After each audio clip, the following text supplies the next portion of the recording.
آج جان بوجھ کر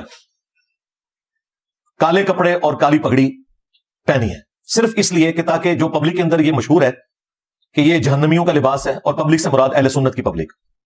یہ بالکل غلط چیز ہے. بہت بڑا ظلم ہے کہ آپ فرقہ واریت کی آڑ میں جو عمل سنت ہے اسے جہنمیوں والا عمل کہہ دیں، تو یہ آپ اپنی آخرت برباد کر رہے ہیں. بالکل سیدھی سی بات ہے. بسم اللہ الرحمن الرحیم. حقائق کا انکار کرنا اور الزامات لگا کے اپنا مقدمہ ثابت کرنا یہ انجینئر محمد علی مرزا کی عادت بن چکی ہے. ہم نے 12 مرتبہ کالے لباس کے حوالے سے مسئلہ کی وضاحت کی ہے کہ کالا لباس پہننا فی نفس ہی ہمارے اہل سنت و جماعت کے ہاں جائز ہے. اہل سنت و جماعت کی کسی کتاب کے اندر کسی عالم نے یہ نہیں لکھا کہ یہ کالا لباس پہننا یہ حرام ہے یا ناجائز ہے، الا یہ کہ محرم الحرام کے مہینہ کے اندر روافظ سے مشابہت سے بچنے کے لیے ہمارے علماء اس کو منع کرتے ہیں تاکہ روافظ کے ساتھ مشابہت نہ ہو، کیونکہ یہ کالا لباس محرم کے اندر پہنتے ہیں سوگ کے لیے. دنیا کے ہر مہذب معاشرے میں دیکھیں سیاہ رنگ غم کے اظہار کی علامت ہے. سیاہ لباس غم کے اظہار کا منطقی اور فطری انداز ہے.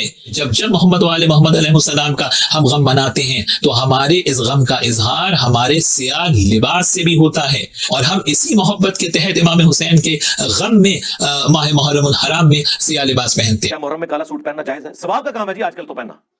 محرم ابھی شروع نہیں ہوا، اس لیے تاکہ ان کو بتائیں آپ. اور غم اور سوگ کا اظہار کرنے کے لیے، چونکہ یہ کالا لباس لباس حزن ہے، لباس سوگ ہے، اور اہل تشیع سوگ کے طور پر استعمال کرتے ہیں، تو محرم میں کالا لباس پہننے سے بچا جائے. یہ ہمارے علماء بیان کرتے ہیں. کہ آپ کے بڑے بھی یہ کام ڈال کے گئے ہیں، بلکہ کئی بڑوں نے تو یہاں تک لکھ دیا یہ جہنمیوں کا لباس ہے کالا لباس. جنہوں نے نبی الاسلام کے اوپر جھوٹ باندھا ہے، یہ کتنا بڑا جھوٹ باندھا ہے انہوں نے، کہ انہوں نے نبی الاسلام کی طرف ایسی باتیں منسوب کی ہیں کہ کالا لباس جہنمیوں کا لباس ہے. اب کالا لباس پہننے کو جہنمیوں کا لباس قرار دینا یا کالے لباس کو فرعون کا لباس قرار دینا یہ اہل سنت کی کسی کتاب کے اندر موجود نہیں ہے. ہمارے علماء نے جب بھی بات کی ہے تو الزامی طور پہ اہل تشیع کو، روافظ کو الزام دینے کے لیے بات کی ہے کہ تمہاری کتابوں کے اندر یہ روایتیں موجود ہیں کہ کالا لباس فرعون کا لباس ہے، کالا لباس اہل جہنم کا لباس ہے. یہ تمہاری کتابوں کے اندر روایتیں موجود ہیں. ہم تو اہل تشیع کو الزام دیتے ہیں اور ان کی کتابوں سے ریفرنس پیش کرتے ہیں کہ تمہاری کتابوں کے اندر یہ ناجائز لکھا ہے، ہماری کتابوں کے اندر تو جائز لکھا ہوا ہے. لیکن مرزا جہلمی کی یہ عادت ہے کہ اس نے جھوٹ بول کے، کذب بیانی کر کے اور بہتان اور الزام لگا کے اہل سنت و جماعت کے خلاف اس نے پراپیگنڈا کر کے عوام الناس کو سنی علماء سے بدظن کرنے کی کوشش کرنی ہوتی ہے. اب پھر اس نے جو نئی ویڈیو بنائی اس میں یہی الزام لگا دیا کہ ایک سنت کو انہوں نے یہ کہا کہ یہ جہنمیوں کا لباس ہے، یہ تو اللہ کے نبی صلی اللہ علیہ وسلم کی سنت کی ہان کرتے ہیں. پہلے بھی اس نے یہی بیان دیے، اب یہی بیان دے رہا ہے. ہم کب کہتے ہیں؟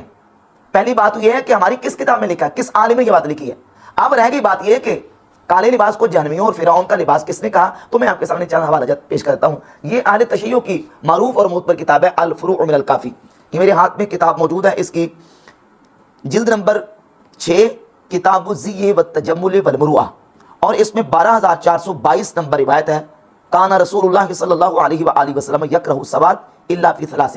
نبی پاک صلی اللہ علیہ وآلہ وسلم کالے لباس کو ناپسند فرماتے تھے مگر 3 چیزوں میں، الخف والعمامۃ والکساء، یعنی موزے، امامہ اور ابا.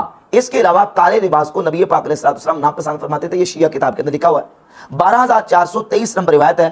امام جعفر الصادق رضی اللہ تعالیٰ عنہ نے ایک دن ایسا لباس پہنا کہ جس میں ایک حصہ سیاہ اور کالا تھا، تو امام جعفر صادق نے فرمایا انی البسہ وانا اعلم انہ لباس اہل النار. میں نے یہ خلیفہ کی وجہ سے اور وقت کے حاکم کی وجہ سے پہن تو لیا ہے، لیکن میں یہ سمجھتا ہوں کہ یہ اہل جہنم کا لباس ہے.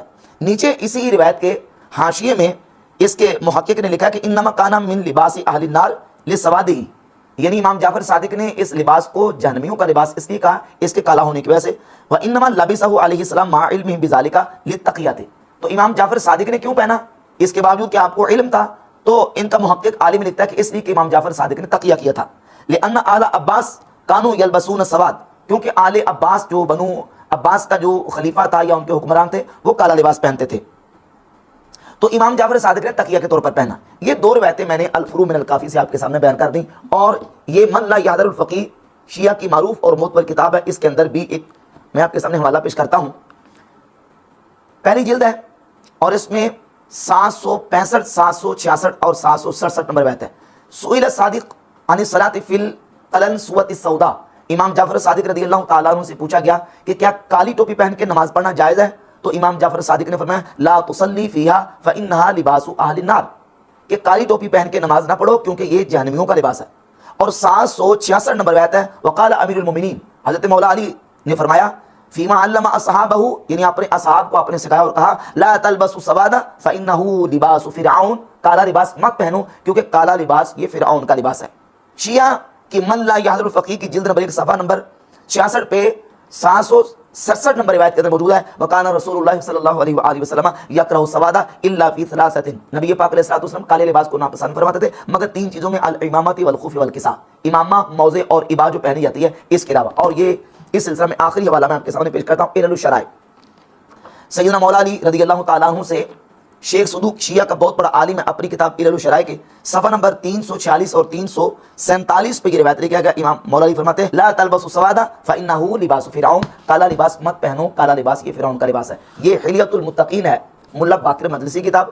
ان روایات کو ملا باقر مجلسی نے اپنی اس کتاب کے صفحہ نمبر 8 پہ معتبر قرار دیا ہے۔ تو شیعہ کے ہاں جو معتبر روایات ہیں ان کی کتابوں کے اندر ان سے یہ بات ثابت ہوتی ہے کہ ان کے ہاں، اہل سنت کے ہاں نہیں، ان کے ہاں کالا لباس پہننا سوائے موزہ، امامہ اور کساء کے جو باقی لباس ہے یہ کالا پہننا یہ فرعون کا لباس ہے، جہنمیوں کا لباس ہے، اور یہ ساری روایتیں میں نے آپ کے سامنے پیش کر دی۔ اب مرزا جلمی کے جو بلائنڈ فالوورز ہیں وہ خود اندازہ کریں کہ یہ کس طریقے سے دھوکہ بازی کرتا ہے، یہ کس طریقے سے لوگوں کی آنکھوں میں دھول جھونکنے کی کوشش کرتا ہے۔ حوالے شیعہ کتابوں کے اندر موجود ہیں، موقف ان کا ہے، عقیدہ نظریہ ان کی کتابوں میں لکھا ہوا ہے، اور یہ اہل سنت و جماعت کے ساتھ جڑا ہے۔ اہل سنت کے علماء نے جب بھی یہ بات کی ہے تو شیعہ کو الزام دینے کے لیے اور ان کو آئینہ دکھانے کے لیے کہ تم یہ لباس پہنتے ہو، تمہاری کتابوں کے اندر تو یہ اس لباس کے بارے میں یہ روایات موجود ہے۔ ہمارے اہل سنت کے ہاں تو فی نفس ہی کالا لباس پہننا یہ جائز ہے، امامہ ہو، موزے ہوں اور ابا ہو یا شلوار قمیض بھی ہو، جو بھی آپ تہمت باندھتے ہیں تو کالا لباس فی نفس ہی اہل سنت کے ہاں جائز ہے۔ ہاں البتہ جو ہے نا وہ محرم الحرام کے مہینہ کے اندر ہمارے علماء اس لیے منع کرتے ہیں تاکہ یہ روافظ کے ساتھ مشابہت ہوتی ہے، کیونکہ نبی پاک صلی اللہ علیہ وآلہ وسلم نے 3 دن سے زیادہ سوگ کرنے سے منع فرمایا۔ صحیح بخاری کی 313 نمبر حدیث ہے کہ جو عورت اللہ اور یوم آخرت پر ایمان رکھتی ہے وہ 3 دن سے زیادہ کسی کے فوت ہونے پر سوگ نہ کرے، الا یہ کہ جس کا شوہر فوت ہو گیا وہ 4 مہینے 10 دن تک وہ سوگ کرے گی، تو 3 دن سے زیادہ سوگ کرنے کی چونکہ اجازت نہیں ہے۔ اور شیعہ روافظ یہ کالا لباس سوگ کے طور پر پہنتے ہیں۔ مرزا جلوی پوری اس کی کمپین کرتا ہے کہ محرم میں آپ کالا لباس پہنیں۔ کیا محرم میں کالا سوٹ پہننا جائز ہے؟ ثواب کا کام ہے جی آج کل تو پہننا، محرم ابھی شروع نہیں ہوا، اس لیے تاکہ ان کو بتائیں آپ۔ دنیا کے ہر مہذب معاشرے میں دیکھیں سیاہ رنگ غم کے اظہار کی علامت ہے، سیاہ لباس غم کے اظہار کا منطقی اور فطری انداز ہے۔ جب جب محمد وآل محمد علیہ السلام کا ہم غم مناتے ہیں تو ہمارے اس غم کا اظہار ہمارے سیاہ لباس سے بھی ہوتا ہے، اور ہم اسی محبت کے تحت امام حسین کے غم میں ماہ محرم الحرام میں سیاہ لباس پہنتے ہیں۔ کیوں پہنے؟ کیونکہ شیعہ تو سوگ کے لیے پہنتے ہیں۔ اب جو کالا لباس محرم کے اندر پہنے گا وہ اہل تشیع کے ساتھ اس کی سوگ کے اندر مشابہت ہوگی، اور شریعت اسلامیہ 3 دن سے زیادہ سوگ کی اجازت نہیں دیتی۔ تو یہ اصل حقائق ہیں جن کو مسخ کر کے مرزا جلمی لوگوں کو جو ہے وہ اپنے بلائنڈ فالوور کی آنکھوں میں مٹی اور دھول جھونکنے کی کوشش کرتا ہے۔ اچھا، اسی طرح جب یہ ثابت کرنے پہ آتا ہے تو سینہ زوری سے تحکم سے کسی چیز کو ثابت کرتا ہے۔ جیسے مثال کے طور پہ اس نے کالے لباس کو سنت قرار دینا تھا تو اس نے کہا کالا لباس جس طرح کی سنت ہے اس طرح کی تو کوئی دوسری سنت ہے ہی نہیں۔ یہ تو بائی چانس میں نے بھی آج کالا لباس پہنا ہوا ہے، اور اللہ کا شکر ہے کالا لباس تو جس طرح کی سنت ہے نا کوئی بھی نہیں ہے۔ حالانکہ کالا لباس نبی الاسلام کا سب سے مرغوب، بلکہ کہنا چاہیے محبوب لباس ہے۔ پھر اس کو مرغوب بنا کے پیش کر رہا ہے، جبکہ نبی پاک علیہ الصلوۃ والسلام کی صحیح حدیث سنی کتابوں کے اندر بھی اور شیعہ کتابوں کے اندر بھی متفق علیہ دونوں کی کتابوں کے اندر موجود ہے کہ نبی پاک صلی اللہ علیہ وآلہ وسلم نے جب فضیلت بیان فرمائی ہے تو وہ سفید لباس کی حضور نے فضیلت بیان فرمائی۔ یہ میرے ہاتھ میں الفروع من الکافی کی جلد نمبر 6 کتاب الزی والتجمل والمروہ، اور اس میں 12405 اور 12406 نمبر روایت ہے۔ نبی پاک صلی اللہ علیہ وآلہ وسلم نے فرمایا البسوا البیاض فانه اطیب واطہر، سفید لباس پہنو کیونکہ یہ زیادہ پاکیزہ اور زیادہ ستھرا ہے، وَكَفِّنُوا فِيهِ مَوْتَاكُمْ، اور اس میں اپنے مردوں کو کفن دو۔ دوسری حدیث ہے رسول اللہ صلی اللہ علیہ وآلہ وسلم نے فرمایا البسوا البیاض فانه اطیب واطہر وَكَفِّنُوا فِيهِ مَوْتَاكُمْ، اور یہ ہی احادیث اہل سنت کی کتابوں کے اندر سنن نسائی وغیرہ کے اندر موجود ہے کہ نبی پاک علیہ الصلوۃ والسلام نے سفید لباس کی فضیلت بیان فرمائی۔ سفید لباس ہی افضل لباس ہے، سفید لباس ہی عمدہ لباس ہے۔ جب اس نے کالا لباس ثابت کرنا تھا تو المستدرک الصحیحین کی ایک روایت بیان کرتے ہوئے اس نے جھوٹ بولا اور کہا کہ مستدرک میں حدیث ہے نبی پاک علیہ الصلوۃ والسلام نے حضرت عبد الرحمن ابن عوف رضی اللہ تعالی عنہ کے سر پر سفید امامہ تھا۔ عبد الرحمن بن عوف نے ایک دفعہ سفید پگڑی بغیر اس صدل کے یعنی بغیر شملے کے باندھی ہوئی تھی، نبی علیہ السلام نے اپنے مبارک ہاتھوں سے وہ کھول کے دوبارہ سے باندھی اور اس کے لیے چپا جو ہے نا وہ صدل چھوڑا۔ پورا بھی اس طرح چھوڑ سکتے ہیں، یہ بھی ہم نے دونوں چھوڑے ہوئے ہیں، کوئی اگر کہ وہ چپے والا کی دے تو یہ ہے سر، لمبے والا کی دے تو یہ ہے، دونوں موجود۔ حدیث میں موجود ہے کہ حضرت عبد الرحمن ابن عوف نے کالا امامہ باندھا تھا، نبی پاک علیہ الصلوۃ والسلام نے ان کا کالا اتارا اور اتار کے حضور نے ان کو سفید باندھا، اور حضور علیہ الصلوۃ والسلام نے ان کی پشت پر پیچھے 4 انگلی کا شملہ چھوڑا، 4 انگلی کا آپ علیہ الصلوۃ والسلام نے پیچھے ان کے شملہ چھوڑا۔ اچھا اس میں تھا کہ حضور علیہ الصلوۃ والسلام نے ان کی پشت کے پیچھے 4 انگلی کا شملہ چھوڑا.